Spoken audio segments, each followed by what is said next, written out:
देवराजसेव्यमानपावनाङ्घ्रिपङ्कजं व्यालयज्ञसूत्रमिन्दुशेखरं कृपाकरं नारदादियोगिवृन्दवन्दितं दिगम्बरं काशिकापुराधिनाथकालभैरवं भजे।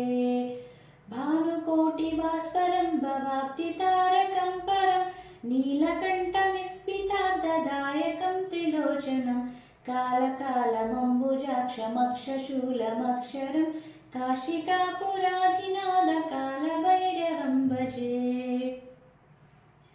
शूलठङ्कपाशदण्डपाणिमादिकारणं श्यामकायमादिदेवमक्षरं निरामयं भीमविक्रमं प्रभुं विचित्रताण्डवप्रियं काशिकापुराधिनाथकालभैरवं भजे। भुक्तिमुक्तिदायकं प्रशस्तचारुविग्रहं भक्तवत्सलं स्थितं समस्तलोकनिग्रहं निक्वणन्मनोज्ञहेमकिङ्किणीलसत्कटिं काशिकापुराधिनाथकालभैरवं भजे। धर्मसेतुपालकं त्वधर्ममार्गनाशकं कर्मपाशमोचकं सुशर्मदायकं विभुं स्वर्णवर्णकेशपाशशोभिताङ्गमण्डलं काशिकापुराधिनाथकालभैरवं भजे। रत्नपादुकाप्रभाभिरामपादयुग्मकं नित्यमद्वितीयमिष्टदैवतं निरन्तरं मृत्युदर्पनाशनं कराळदंष्ट्रभीषणं काशिकापुराधिनाथकालभैरवं भजे।